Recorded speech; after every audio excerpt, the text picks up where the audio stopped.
Exam pass है, किताब सामने खुली हुई है, पन्ने खुले हैं, शब्द आँखों के सामने हैं, लेकिन दिमाग उन शब्दों पर टिक नहीं पा रहा है। नज़र लाइन पर है, पर सोच बार बार कहीं और भाग रही है। दिल की धड़कन तेज़ लग रही है, सीने में अजीब सा प्रेशर है, जैसे समय बहुत कम है और जिम्मेदारी बहुत ज़्यादा है।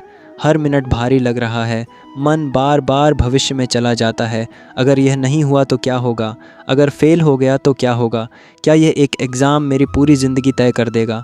पेरेंट्स का चेहरा सामने आता है, उनकी मेहनत, उनका भरोसा, उनकी उम्मीदें, और अंदर यह डर चुभने लगता है कि कहीं मैं उन्हें निराश न कर दूं। लेकिन सबसे ज़्यादा जो दर्द देता है वह किसी और का दबाव नहीं, बल्कि खुद से जुड़ी निराशा है कि मैं कर सकता था, फिर भी मैं डर रहा हूँ। अगर यह सब सुनकर तुम्हें लगे कि यह तो बिल्कुल मेरी कहानी है, तो एक पल रुक जाओ, तुम अकेले नहीं हो। और जो तुम महसूस कर रहे हो वह कमज़ोरी नहीं है, यह इंसान होने की निशानी है। सच ये है कि हर वह इंसान जो अपने भविष्य को लेकर सीरियस होता है वह इस दौर से गुज़रता है। अब एक बात साफ समझ लो, प्रेशर एग्ज़ाम का नहीं होता, पेपर तो बस टेबल पर पड़ा होता है ना। वह तुम्हें जानता है ना, वह तुम्हें जज करता है ना, वह तुम्हें डराता है। प्रेशर आता है तुम्हारी सोच से, उन आवाज़ों से जो तुम्हारे दिमाग में चलती रहती हैं। अगर फेल हो गया तो लोग क्या कहेंगे, मेरा फ्यूचर ख़राब हो जाएगा। ये सारी आवाज़ें पेपर के अंदर नहीं होती, ये तुम्हारे दिमाग के अंदर बनती हैं। एक ही एग्ज़ाम दो अलग स्टूडेंट्स देते हैं, एक शांत रहता है, दूसरा अंदर से टूटने लगता है, जबकि पेपर सेम होता है। फ़र्क सिर्फ सोच का होता है, क्योंकि प्रेशर सिचुएशन नहीं, इंटरप्रिटेशन होता है। तुम एग्ज़ाम को एग्ज़ाम नहीं मान रहे, तुम उसे ज़िंदगी का फ़ैसला बना रहे हो। तुम नंबर को नंबर नहीं, बल्कि अपनी वैल्यू का सबूत बना रहे हो। और जब तुम अपनी पूरी पहचान एक पेपर पर रख देते हो तो दबाव अपने आप पैदा हो जाता है। इसीलिए याद रखना, प्रेशर बाहर से नहीं आता, वह अंदर से बनता है। और जैसे ही सोच बदलेगी, प्रेशर कमज़ोर होने लगेगा। अब एक बात ध्यान से सुनो, तुम्हारा अधिकार सिर्फ कर्म पर है, मेहनत पर, कोशिश पर। रिज़ल्ट तुम्हारे हाथ में नहीं है। और ये बात डराने वाली नहीं, बल्कि आज़ाद करने वाली है, क्योंकि तुम हर दिन अपना बेस्ट दे सकते हो, लेकिन रिज़ल्ट का बोझ अपने सिर पर नहीं उठाना पड़ता। ये एग्ज़ाम सिर्फ एक दिन का इवेंट है, ये पूरी ज़िंदगी नहीं है। तुम्हारी ज़िंदगी इतनी छोटी नहीं कि एक पेपर उसे परिभाषित कर दे, और तुम इतने कमज़ोर नहीं कि एक रिज़ल्ट तुम्हें छोटा बना दे।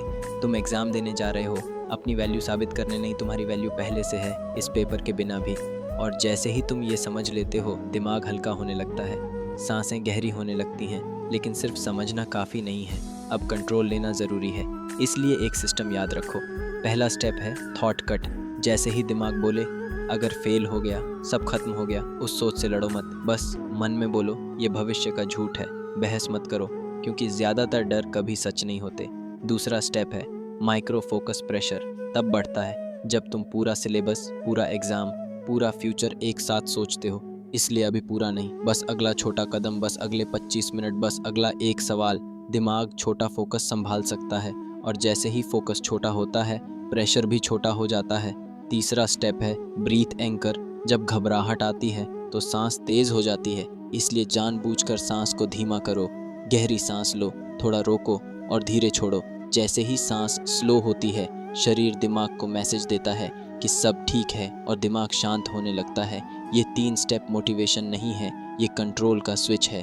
अब एक नया नज़रिया समझो, प्रेशर दुश्मन नहीं है, प्रेशर का मतलब है यह चीज़ तुम्हारे लिए ज़रूरी है। जहाँ प्रेशर नहीं वहाँ ग्रोथ नहीं। प्रेशर जिम के वज़न जैसा होता है, उठाओगे तो ताकत बनेगी, भागोगे तो कमज़ोरी रह जाएगी।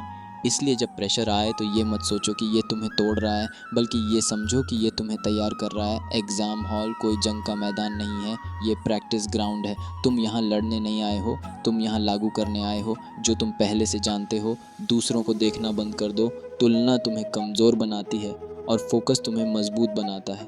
पेपर तुम्हारा दुश्मन नहीं है, वह तुम्हें मौका देने आया है। इस पूरे समय एक बात याद रखना, तुम सवाल हल नहीं कर रहे, तुम खुद को संभाल रहे हो। जिसने अपने दिमाग को संभाल लिया उसके लिए पेपर अपने आप आसान हो जाता है। और अब यहाँ तक आ गए हो तो कमेंट में जय श्री कृष्ण ज़रूर लिख दो।